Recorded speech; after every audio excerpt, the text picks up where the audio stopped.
Alors, correction du QCM et du vrai-faux. Donc ici, on a une série statistique. Donc je vous encourage vivement à faire les calculs à la main. En tout cas, vous, il faut que vous sachiez les faire. Et puis aussi à vérifier la calculatrice. Donc on l'a déjà fait plusieurs fois en TD, donc je ne vais pas le refaire une 50e fois. Je vais simplement rentrer les valeurs dans la calculatrice pour qu'on se mette d'accord sur les résultats. Donc là, c'est une graphe 85. Sur les 35, ça marche pareil. Vous pouvez le faire sur la mémoire, parce que je vais le montrer, c'est très simple aussi. Donc 0, 1, 2, 3, 4, 5, 1, 2, 3, 5, et on va jusqu'à 6. Alors ensuite, on remonte pour mettre les effectifs dans la liste 2. Alors en 0, il y en avait 4. Voilà. Ensuite, 17, 37, 65, 78, 37 et 20. Voilà, j'ai rentré toutes mes valeurs. Donc maintenant, je vais aller vérifier que c'est bien réglé, c'est-à-dire qu'en liste 1, il y a les effectifs, et en liste 2, il y a les... pardon, en liste 1, il y a les valeurs, en liste 2, il y a les effectifs. Donc ça se fait, on va dans Calque, et on va dans 7. Vous voyez, là, c'était pas bien réglé. Ça veut dire qu'il allait me faire la moyenne en affectant, puis le reste en affectant 1 comme effectif à toutes mes valeurs. Donc moi, c'est pas ce que je veux, donc je descends. Je dis liste, et je choisis la liste 2 en effectif. Voilà, donc maintenant je peux sortir, exit, et je lui dis fais-moi les calculs à une variable. Donc je me retrouve avec une moyenne de 3,5, donc c'est la case B, un écart type sigma n de 1,36, 1,36,7, donc c'est le 1,37, arrondi. Hein. La médiane, ben, je ne vais pas me casser la tête, je vais aller la lire, ça vaut 4. Et l'écart interquartile, donc c'est 4 moins 3, ça fait 1. Donc voilà pour le vrai-faux. Donc on passe maintenant au...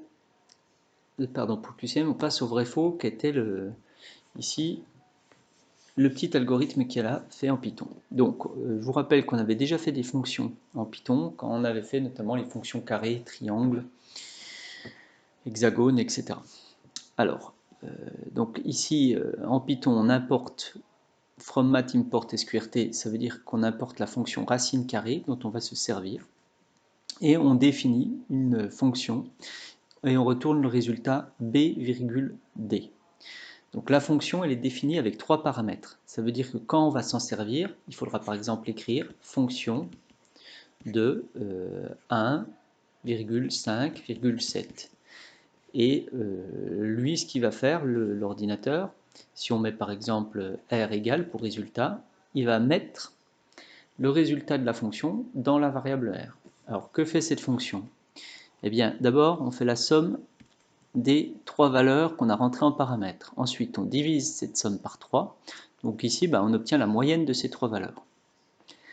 Après, dans C, qu'est-ce que je calcule? Je calcule x1 moins b. Donc je fais l'écart avec ma moyenne. Je le mets, ça c'est au carré. Et je fais pareil avec la valeur x2. Donc en fait, j'ajoute les écarts à la moyenne au carré. Tiens, ça ressemble à l'écart type. Je divise par 3, comme il y a 3 valeurs. Donc ça, c'est la moyenne du carré de mes écarts à la moyenne. Vous voyez, j'ai les écarts à la moyenne au carré, et j'en fais la moyenne en divisant par 3. Ensuite, j'en prends la racine carrée, et bien c'est l'écart type.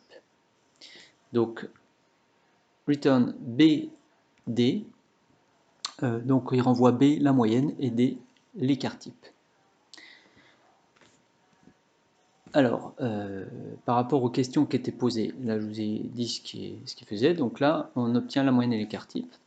Alors est-ce que A contient l'effectif de la série? Non, A ne contient pas l'écart type de la série, puisqu'en fait on fait la somme des 3 valeurs. Donc l'effectif de la série c'est 3, hein, puisqu'il y a 3 valeurs, c'est pas la somme des valeurs. La variable B contient la moyenne de la série, ça c'est OK, et la variable C contient l'écart type, c'est OK aussi. Donc voilà une fonction toute simple pour obtenir une moyenne, un écart type quand on a 3 valeurs.